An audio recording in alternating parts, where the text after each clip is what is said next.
Baik, Assalamualaikum warahmatullahi wabarakatuh. Kita lanjutkan untuk pembuatan laporan dari PT Jaya Tama. Oke, pada pertemuan kali ini saya akan bahas mengenai buku besar pembantu piutang, kemudian buku besar pembantu utang beserta daftar saldo utang dan piutang serta daftar persediaan barang dagang. Oke, untuk mempersingkat waktu kita langsung saja pembahasannya, di mana untuk buku besar pembantu piutang atau subsidiary ledger account receivable ini digunakan untuk mencatat terjadinya piutang dan pelunasan piutang.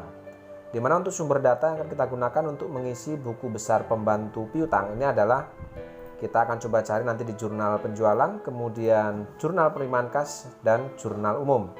Di mana untuk jurnal penjualan ini untuk mencatat munculnya transaksi yang bisa menyebabkan adanya piutang dagang. Kemudian jurnal penerimaan kas ini untuk mencari adanya transaksi-transaksi pelunasan piutang. Kemudian jurnal umum ini untuk mencari adanya transaksi retur penjualan seperti itu. Oke, langsung saja di sini yang pertama kita akan coba isi untuk buku besar pembantu piutang dari toko Armida. Untuk bentuk dari buku besar pembantu piutang kira-kira seperti ini, sama seperti buku besar umum. Nah, yang pertama kita akan coba masukkan untuk daftar saldo awalnya ya di sini. Nah, untuk saldo awal dari masing-masing customer atau saldo awal piutang dari masing-masing customer ini bisa kita ambil dari daftar saldo piutang dagang yang ada di soal. Oke, sekarang kita lihat untuk daftar saldo awal piutang untuk customer kita. Oke, di sini yang pertama untuk toko Armida ini ada saldo awal piutang sebesar 249.768.750. Kita masukkan ke sini ya. Untuk tahun periodenya adalah 2021, tanggalnya karena saldo kita masukkan tanggal 1, keterangannya kita isi dengan saldo. Kemudian karena saldo kita masuk di sisi balance atau saldo. Di sini untuk saldo piutang sendiri, saldo normalnya adalah di sisi debit, yaitu 249 juta ini kita masukkan ke sini. Oke, lalu kemudian untuk toko lavender di sini untuk saldo awalnya adalah 228.112.500 kita masukkan sini, tanggalnya masih sama. Ini periode akuntansinya Desember 2021, tanggalnya tanggal 1 ya, saldo. Lalu kemudian kita masuk saldo, kita letakkan di sisi debit karena saldo piutang. Oke, lalu kemudian untuk saldo piutang dari Marvelo, toko Marvelo 203 juta sekian. Kita masukkan ke sini. Ya, kita masukkan tanggalnya tanggal 1 ya. Kemudian periodenya jangan lupa masukkan Desember 2021. Di sini keterangannya saldo. Kita langsung masuk ke kolom balance, kita masukkan di sebelah debit. Oke, yang terakhir di sini ada toko Berlan 15.400.000. Oke, kita masukkan toko Berlannya periode Desember 2021 tanggal 1. Oke, saldo masuk debit 15.400.000. Oke, setelah masing-masing saldo awal kita masukkan, kita akan coba telusuri di jurnal penjualan, jurnal penerimaan kas dan jurnal umum untuk mencari munculnya terjadinya piutang dan adanya pelunasan piutang serta retur di jurnal umum. Oke, kita mulai dari toko Armida. Sekarang kita lihat di toko Armida, kita lihat di jurnal penjualan apakah ada di sini untuk transaksi penjualan kredit kepada toko Armida. Kita lihat di sales jurnal. Oke, di sini ada tanggal 24 ya. Tanggal 24 terjadi penjualan kredit kepada toko Armida. Kemudian kita lihat di purchase journal apakah ada di cash receipt journal ya. Apakah ada pelunasan piutang dari toko Armida? Ternyata ada di tanggal 7 di sini ada pelunasan dari toko Armida. Kemudian dilihat di jurnal umum apakah ada retur penjualan atau retur penjualan ya dari toko Armida di sini. Ternyata tidak ada. Oke, berarti untuk toko Armida sendiri ini transaksi yang masuk di buku besar pembantu piutang atas nama toko Armida ini ada di sales journal tanggal 24 dan cash receipt journal tanggal 7. Berarti kita masukkan tanggal terkecil dulu, kita masukkan tanggal 7. Oke, di tanggal 7 di sini ada pelunasan piutang dari toko Armida. Itu sebesar, karena kita mencari daftar buku besar pembantu piutang, maka kita fokus ke akun core receivable. Oke, di sini ada pelunasan piutang sebesar 249 juta sekian. Oke, sekarang kita masukkan di buku besar pembantu piutang. Oke, tanggalnya tanggal 7. Sumber jurnalnya tadi ada cash receipt journal, kemudian di sini CRJ. Oke, di cash receipt journal di sini muncul untuk account receivable ada di sisi kredit. Oke, ada di sisi kredit. Berarti di sini kita akan posting ke buku besar pembantu piutang itu di sisi kredit. Oke, selanjutnya kita masuk kolom saldo. Sebelumnya ada saldo 249 juta sekian. Kemudian ada posting, ada pelunasan piutang tanggal 7 dari toko Armida. Ini sama dengan jumlahnya sama. Sehingga di sini untuk saldonya sendiri karena debit ketemu kredit, maka ini kita kurangi sehingga per tanggal 7 piutang atas nama toko Armida selesai. Oke, sekarang kita lanjutkan, kita masukkan untuk yang di sales journal tadi. Oke, tanggal 24 ada penjualan kredit kepada toko Armida, di mana untuk penjualan kredit di sini account receivable ada di sisi debit. Oke, sekarang kita masukkan di sini. Tanggalnya adalah tanggal 24, sumber jurnalnya adalah sales journal. Lalu di sini SC. Ya, lalu tadi ada di sisi debit untuk account receivable, kita masukkan di sisi debit. Oke, sehingga di sini untuk saldonya sendiri atau kolom saldo otomatis untuk tanggal 24 ini akan menjadi saldo debit terakhir atau saldo piutang akhir atas nama toko Armida.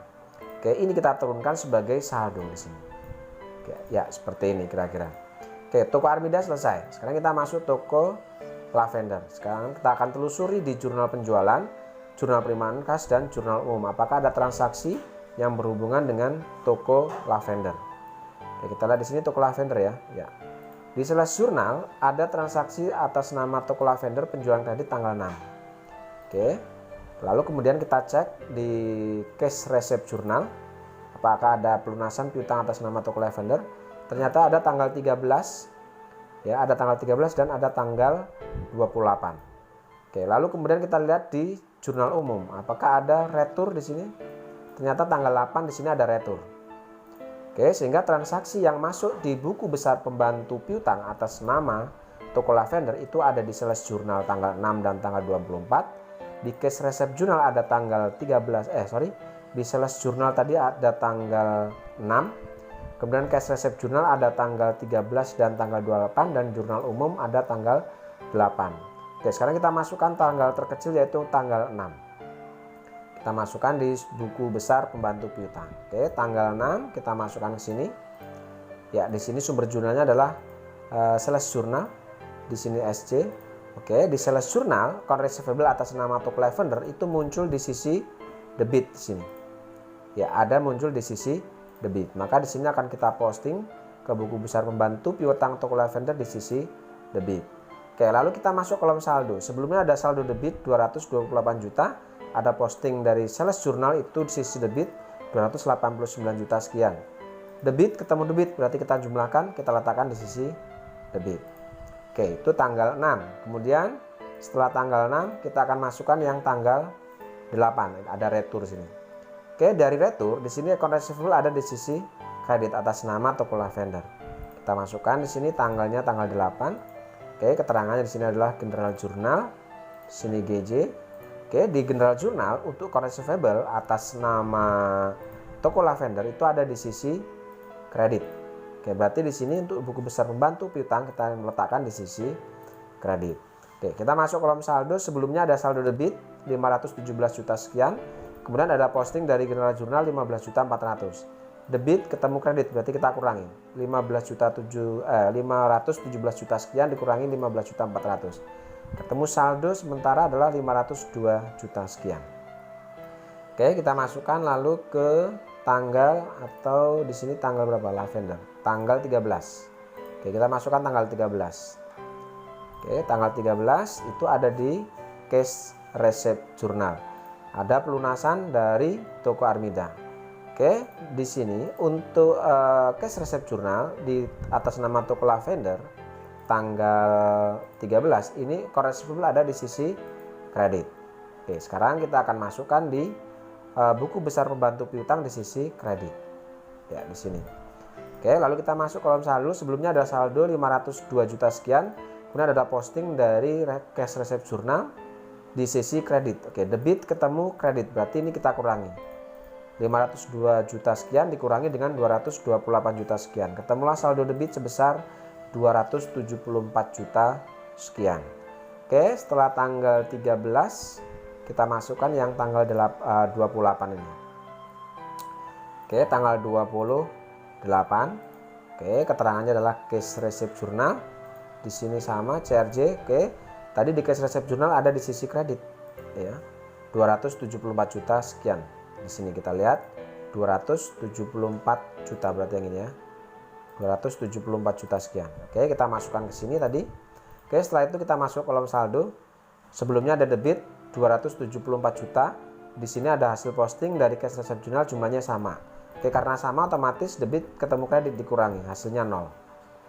Oke, sehingga untuk toko lavender saldo akhir piutangnya itu hasilnya adalah 0, tidak ada saldo piutang. Oke, sekarang kita masuk ke toko Marvelo. Kita telusuri lagi dari mulai jurnal penjualan, jurnal penerimaan kas, dan jurnal umum. Oke, toko Marvelo. Oke, di sini ada tanggal 15 di jurnal penjualan.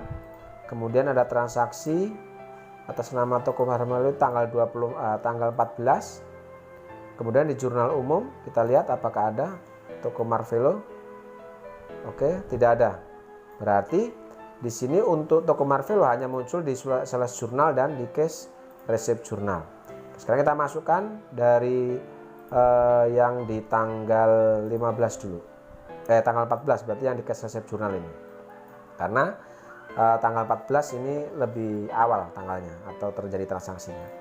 Oke, kita masukkan tanggal 14.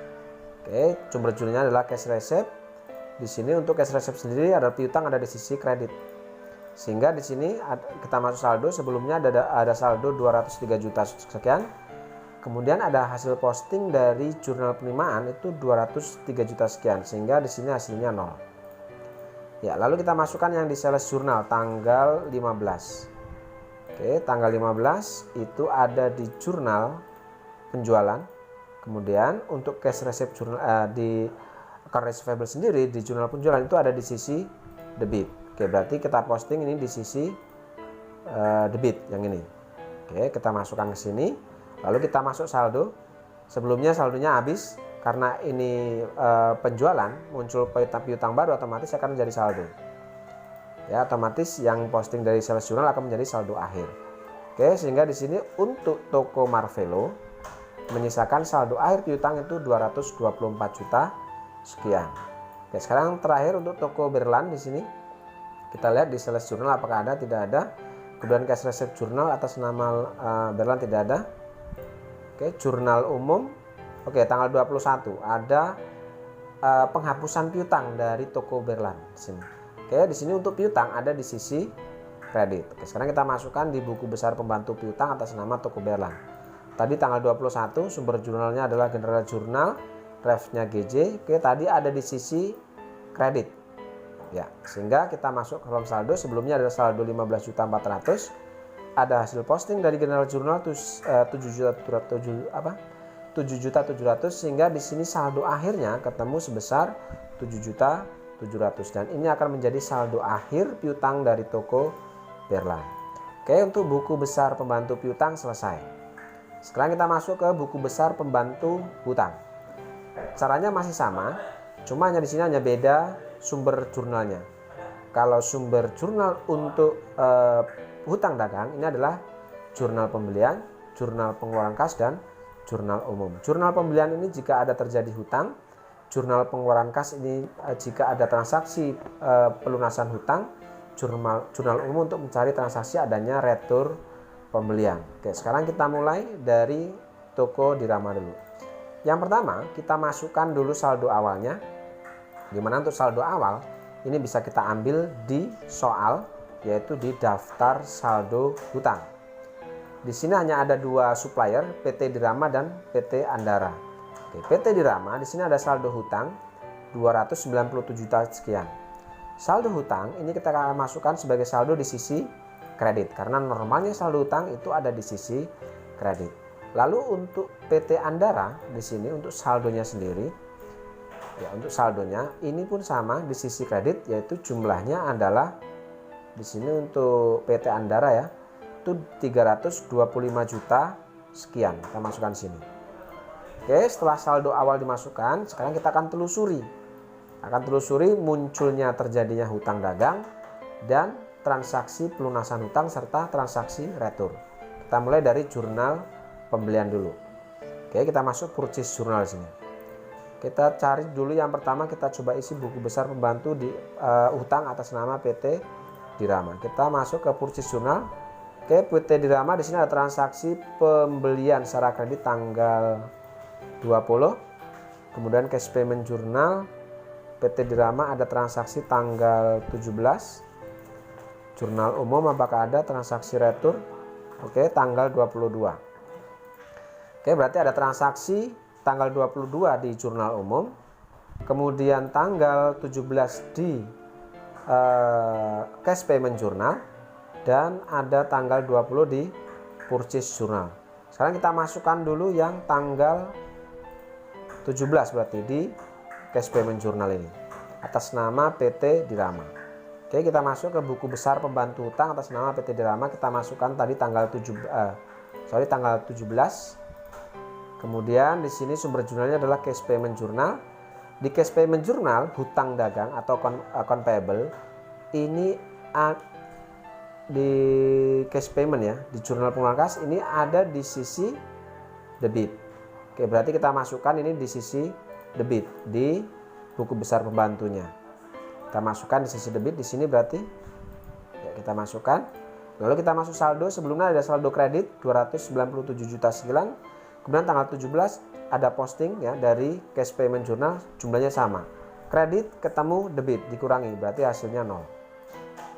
Oke, lalu kita masukkan untuk yang tanggal 20. Oke, tanggal 20 kita masukkan di sini. Ya, tanggal 20 yaitu sumber jurnalnya adalah purchase journal, Ya, ini inisialnya diisi. Kemudian di purchase journal account payable itu muncul di sisi kredit. Untuk PT Dirama jumlahnya adalah 205 juta sekian. Kita masukkan di sini 205 juta sekian. Kemudian otomatis karena sebelumnya saldonya habis, otomatis ini akan menjadi saldo. Ya, seperti itu. Lalu kemudian kita masukkan yang di jurnal umum yang ada retur di sini atas nama PT Dirama. Kita masukkan tanggalnya adalah tanggal 20, sumber jurnalnya adalah general journal. Di sini GJ. Lalu di general journal untuk account payable ini ada di sisi debit. Berarti kita masukkan di sisi debit. Oke, lalu kita masuk ke kolom saldo. Sebelumnya ada saldo kredit 205 juta sekian. Kemudian ada hasil posting dari jurnal umum 22 juta sekian. Sehingga kredit ketemu debit kita kurangi. Saldonya kita letakkan di sisi kredit. Sehingga ini akan menjadi saldo akhir hutang dagang kepada PT Dirama. Oke, PT Dirama selesai. Sekarang kita masuk ke PT Andara. Kita telusuri di purchase journal PT Andara di sini terjadi tanggal 9 ya. Tanggal 9 dan tanggal 26. Lalu di cash payment journal untuk transaksi yang berhubungan PT Andara ini ada tanggal 4. Kemudian tanggal 31. Di jurnal umum apakah ada? Di sini kita lihat atas nama PT Andara ternyata tidak ada. Oke, berarti sumber jurnalnya di sini hanya ada di jurnal pembelian dan jurnal pengeluaran kas. Sekarang kita masukkan dulu yang di jurnal pengeluaran kas karena tanggalnya paling kecil di sini. Kita masukkan tanggal 4 ya. Kemudian sumber jurnalnya adalah cash payment journal. Di sini CPJ. Oke, di cash payment journal hutang dagang itu ada di sisi debit di sini. Ada di sisi debit. Kita masukkan ke buku besar pembantu utang di sisi debit. Oke, kita masuk kolom saldo. Sebelumnya ada saldo kredit 325 juta sekian. Kemudian ada hasil posting di debit. Karena kredit ketemu kredit kita kurangi, hasilnya 0. Oke, lalu kita masukkan yang di purchase journal tanggal 9 yang ini. Oke, di purchase journal sama account payable ada di sisi kredit. Kita masukkan. Oke, tanggal 9. Sumber jurnalnya adalah purchase journal. Ini PC. Oke, di purchase journal account payable itu ada di sisi kredit. Oke, lalu kita masukkan saldo. Otomatis karena sebelumnya saldonya habis atau selesai, maka ini akan menjadi saldo. Ya, seperti ini. Lalu selanjutnya kita masukkan yang tanggal 31 ini. Purchase journal ya, tanggal 31 yang di cash payment journal, berarti yang ini. Ya, tanggal 31. Oke, kita masukkan ke sini tanggal 31. Lalu keterangannya adalah cash payment. Ya, ini adalah CPJ. Di cash payment untuk account payable ada di sisi debit. Oke, di cash payment untuk account receivable ada di sisi debit sini. Makanya kita masukkan di sini di sisi debit. Lalu kita masukkan ke sini. Sebelumnya ada saldo 270 juta di sisi kredit, ada posting dengan yang jumlah yang sama. Kredit ketemu debit. Lalu dikurangi, maka di sini otomatis hasilnya saldonya 0. Dan ini akan menjadi saldo akhir utang. Artinya untuk PT Andara kita sudah tidak punya utang, kepada PT Dirama kita punya utang, saldo utang sebesar 183.302.350 rupiah. Oke, setelah buku besar pembantu piutang dan hutang ini sudah selesai, maka kita akan buatkan daftar saldo hutang dan daftar saldo piutang dari masing-masing customer dan supplier. Caranya cukup mudah, kita ambil saldo akhirnya, misalnya dari toko Armida, kita ambil dari buku besar pembantu piutang, toko Armida saldo akhirnya adalah 289 juta sekian, maka di sini di daftar piutang kita masukkan jumlah yang sama, 289 juta sekian. Lalu toko Lavender di sini menyisakan piutang sebesar toko Lavender habis, berarti tidak ada. Ya, lalu kemudian toko Marvelo. Toko Marvelo di sini menyisakan saldo piutang itu sebesar 220 juta.